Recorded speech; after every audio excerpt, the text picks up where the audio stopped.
Пример за решаване на детерминанта от четвърти и по-висок ред.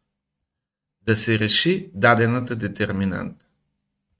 Тя е от четвърти ред, защото елементите й са разположени в 4 реда и в 4 стълба. По тази причина не е възможно да се използват правилата за пресмятане на детерминанти от втори и трети ред. Ето защо ще представим правилото за решаване на детерминанта от произволен ред. А то гласи: стойността на детерминантата е равна на развитието й по произволно избран ред или стълб. Развитие на детерминанта по елементите на ред или стълб е сумата от произведенията на елементите от избрания ред или стълб и съответните им адюнгирани количества. Нека да развием дадената детерминанта. Забелязваме нулевия елемент, разположен на втори ред и първи стълб. Уместно е да развием детерминантата или по втори ред, или по първи стълб, защото едно от събираемите във формулата по този начин ще бъде равно на 0. Нека да развием детерминантата по първи стълб. Стойността на дадената детерминанта би била минус 1 по адюнгираното количество 1,1 плюс 0 по адюнгираното количество 2,1 плюс 3 по А3,1 плюс 6 по А4,1.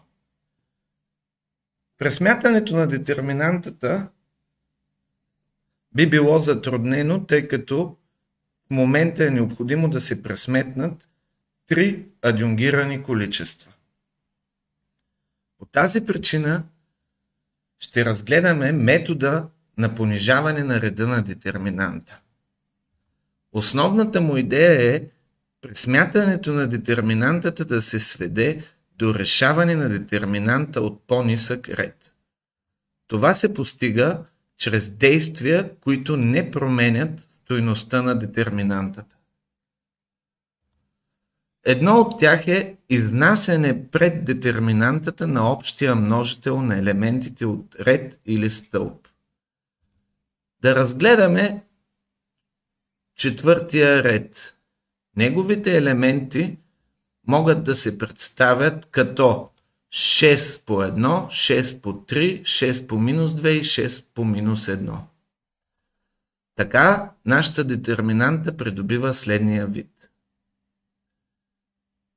Тя може да се трансформира като 6 от четвъртия ред като общ множител за всички елементи се изнесе пред новата детерминанта, която на четвъртия ред остават 6 делено на 6, 18 делено на 6, минус 12 делено на 6 и минус 6 делено на 6.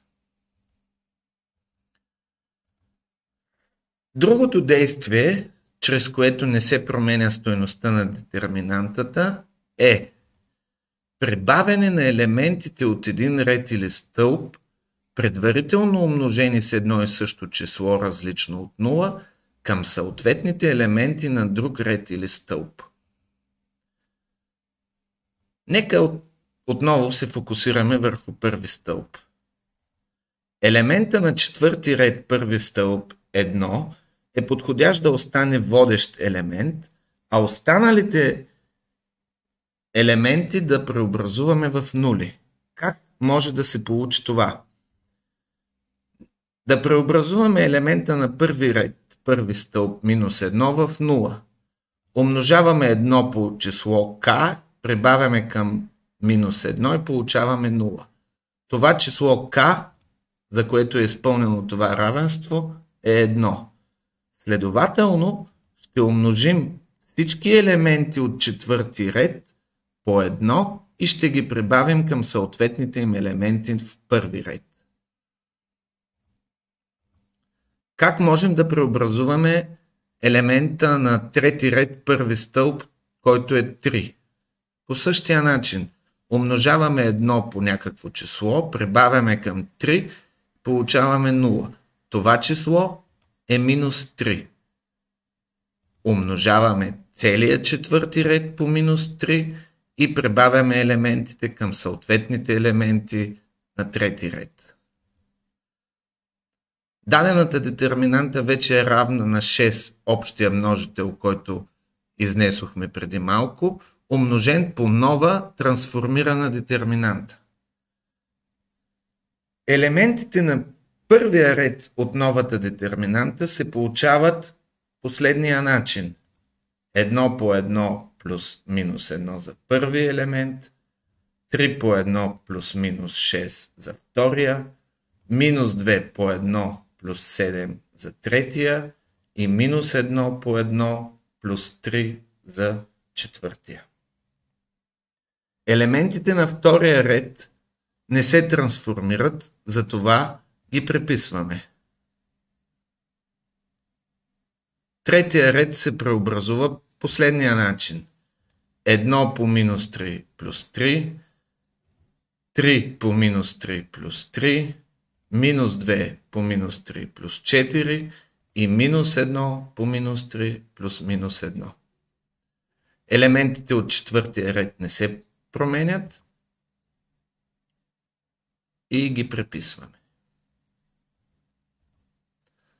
Продължаваме решението, като извършваме действията и получаваме, че дадената детерминанта е равна на 6 по тази нова детерминанта, чието елементи се получават така.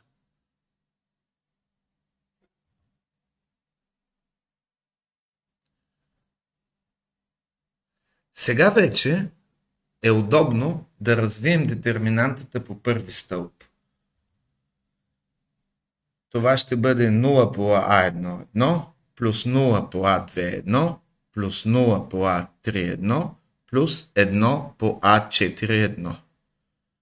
И не забравяме 6, което изнесохме като общ множител пред детерминантата. Целият този израз е равен на 6 по адюнгираното количество 4,1. Да пресметнем адюнгираното количество 4,1. Тъй като сумата от I плюс G е 5, което е нечетно число, адюнгираното количество 4,1 ще бъде равно на минус под детерминанта 4,1. Самата детерминанта 4,1 се получава като мислено премахнем четвърти ред и първи стълб. Получаваме тази детерминанта, която е от трети ред. Нашето адюнгирано количество ще бъде минус детерминантата, която получихме от трети ред. А стойността на дадената в условието детерминанта ще бъде равна на 6 на минус 6 по детерминантата от трети ред, която получихме преди малко.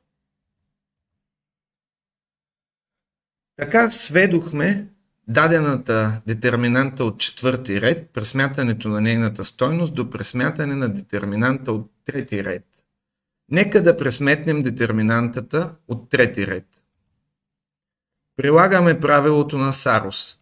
Преписваме първия и втория стълб.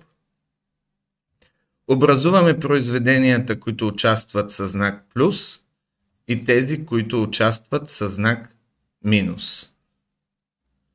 Извършвайки действията, получаваме 14 като стойност на детерминантата от трети ред. Дадената детерминанта по условие от четвърти ред ще бъде равна на минус 6 по 14, което е минус 84.